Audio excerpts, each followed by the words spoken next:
કેસર નામ છે એટલે કેસર ઇન્દ્રાયણી છે એટલે કેસરનો ઉપયોગ તો કરવાનો જ છે. સામગ્રીમાં બીજું શું શું છે? એમાં આપણે લઈશું દૂધ, ક્રીમ, કન્ડેન્સ્ડ મિલ્ક, રસગુલ્લા, ચોખાનો લોટ, બદામ અને ચેરી. ઓકે, કેટલી વારમાં બનશે? 20 થી 25 મિનિટ લાગશે આને, અને સેટ થતા લગભગ હાફ એન અવર ટુ કલાક 1 અવર. ઓકે, એટલે આ પણ અગાઉથી રેડી કરી શકીએ એવી આખી શરૂઆતથી લઈને અંત સુધી આપણે એકદમ રેડી કરીને રાખી શકીએ? હા, એકદમ સરસ. તમે એક આગલા દિવસે પણ તમે જો તૈયાર કરીને રાખશો તો પણ ચાલશે. તો ચાલો શીખવી દો. શ્યોર. સૌથી પહેલા આપણે ફિરની બનાવવાની છે, એટલે ફિરની વ્હાઈટ કલરની કરીશું તૈયાર. એના માટે દૂધ લેવાનું છે,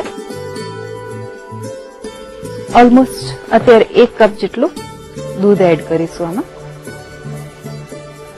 અને બીજું જે દૂધ છે એ આપણે આની અંદર લઈ અને એમાં રાઈસ ફ્લોર ઓગાળવાનો છે.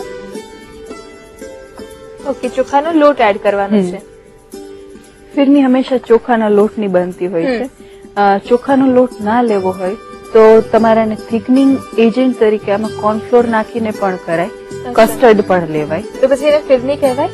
ના, એને ફિરની ના કહેવાય, પણ એક ઓપ્શન છે કે તમે કોર્નફ્લોર નાખીને પણ કરી શકાય છે. 2 ચમચી ચોખાનો લોટ લેવાનો છે. અને ચોખાનો લોટ આપણે જે લીધો છે એની કોઈ ચોક્કસ ક્વોન્ટિટી રાખીએ છીએ દૂધની સામે? આપણે લગભગ 250 જેટલું લઈશું તો એમાં 2 ચમચી જેટલું પરફેક્ટ આવી જશે. અને તમને ફિરનીની કન્સિસ્ટન્સી કેવી ગમે છે એના પર પણ ડિપેન્ડ કરે છે.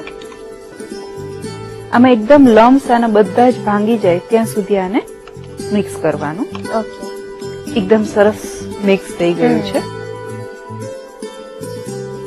હવે આમાં આપણે ખાંડ નાખવાની છે. ખાંડ આ જે વ્હાઈટ જે મિક્સ છે આપણે એકદમ માઇલ્ડ સ્વીટ રાખીશું, કારણ કે બીજું જે મિક્સ છે એમાં આપણે કન્ડેન્સ્ડ મિલ્ક યુઝ કરીને કરીએ છીએ, એટલે ડિઝર્ટ હંમેશા થોડુંક માઇલ્ડ સ્વીટ હશે તો વધારે સારું લાગશે. 1 ચમચી ઉપર થોડી ખાંડ,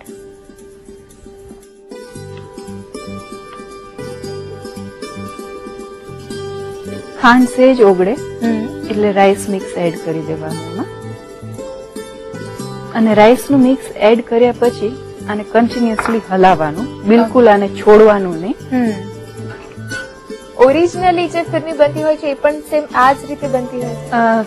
ફિરની ચોખાને પલાળી અને પછી એને ક્રશ કરીને પણ બને, સોજીની પણ બને, અને અત્યારે જે આપણે આ રીતે બનાવી કે ચોખાનો લોટ લઈને બનાવી એ રીતે પણ થાય.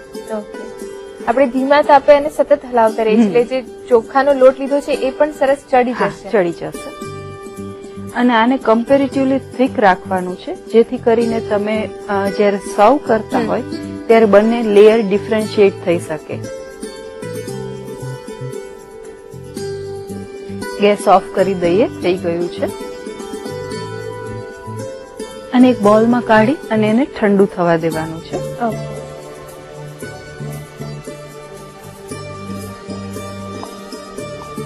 લગભગ અડધો કલાક જેવું એને ઠંડુ થવા દેવાનું, અથવા તો પછી એને સેજ રૂમ ટેમ્પરેચર પર આવે તો ફ્રીઝમાં મૂકી દેવાનું. હવે આપણે કેસર માટેનું જે મિક્સ છે એ હવે તૈયાર કરીએ. પણ એ પેલા મને એક ક્વેશ્ચન છે કે તમને લોકોને ખરેખર સમજ પડે છે? ફિરોઝાબેન, આપણે ફિરની બનાવી એમાં શું શું નાખ્યું, કેવી રીતે બનાવી? ચોખાનો લોટ નાખ્યો અને 2 ચમચી ખાંડ. શેમાં નાખ્યું? દૂધમાં. ઓકે, સ્ટુડન્ટ્સ તો હોશિયાર છે, ધ્યાનથી જોવે છે. એટલે બહુ ટેન્શન કરવા જેવું નથી. હવે આપણે કન્ડેન્સ્ડ મિલ્ક લેવાનું છે. હાફ કપ છે કન્ડેન્સ્ડ મિલ્ક. ઓકે, મેં અગાઉ કહ્યું એ પ્રમાણે કે આ જે મિક્સ રહેશે એ થોડું સ્વીટ રહેશે. હવે આમાં દૂધ નાખવાનું છે, ઓલમોસ્ટ હાફ કપ જેટલું.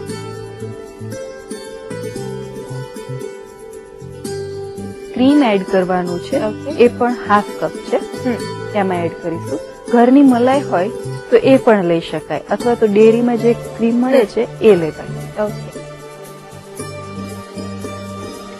હવે આમાં કેસર છે એ એડ કરી દઈશું. કેસર પલાળીને રાખ્યું છે, 1 ચપટી જેટલું કેસર છે આમાં એડ કરી દેવાનું.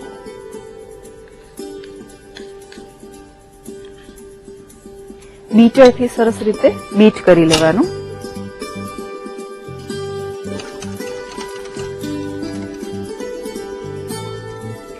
હવે આની અંદર આપણે રસગુલ્લા નાખવાના છે. રસગુલ્લાની જે ચાસણી છે એને એકદમ સ્ક્વીઝ આઉટ કરી લેવાની. ઓકે.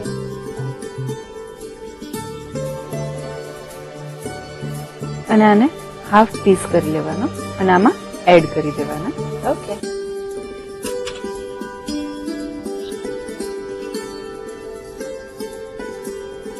ડિઝર્ટ હંમેશા થોડું માઇલ્ડ સ્વીટ હોય તો વધારે સારું લાગે. એ પર્પઝથી આપણે આવી રીતે લઈએ છીએ. હવે આને આમાં ડીપ કરી દેવાનું. આ કેસરનું જે મિક્સ છે એ રેડી છે. હવે જે ફિરની રેડી કરી એમાં આપણે ફ્લેવર આપીશું વેનીલા એસેન્સની, લગભગ 2 ડ્રોપ જેટલી. ઓકે. એટલે એક મિક્સચરમાં કેસરની ફ્લેવર છે તો બીજામાં વેનીલાની ફ્લેવર એડ કરીએ છીએ. આમાં પણ ક્રીમ એડ કરીશું 2 થી 3 ચમચી જેટલું. ઓકે. પણ ક્રીમ એડ કરીએ છીએ એટલે એ ધ્યાન રાખવું પડશે કે ફિરનીનું જે મિક્સચર છે એકદમ ઠંડુ થઈ ગયું હોય. હા, ઠંડુ હોવું જોઈએ. આને પણ પ્રોપરલી મિક્સ કરી લેવાનું. બંને મિક્સચર એકદમ રિચ લાગે છે. યસ. હવે આને એસેમ્બલ કરીશું. આ ડિઝર્ટને તમે બાઉલમાં અરેન્જ કરી શકો, આ રીતે ગ્લાસમાં અરેન્જ કરી શકાય, અથવા તો ઇન બલ્ક જ્યારે બનાવતા હોય ત્યારે મોટા બાઉલમાં પણ સર્વ કરી શકાય. રાઈટ નાવ આપણે ઇન્ડિવિજ્યુઅલ સર્વિંગ કરીએ છીએ. સૌથી પહેલા જે રસગુલ્લું છે એને આપણે નીચે મૂકવાનું છે. એને સ્ક્વીઝ આઉટ કરી મૂકવાનું. હવે એમાં ફિરની મૂકવાની છે. અચ્છા. ફિરનીની જે કન્સિસ્ટન્સી છે મેં તને કહ્યું એ પ્રમાણે સેજ થીક રહેશે. ઠીક રાખવાનું. હવે કેસરનું મિક્સ અને રસગુલ્લા.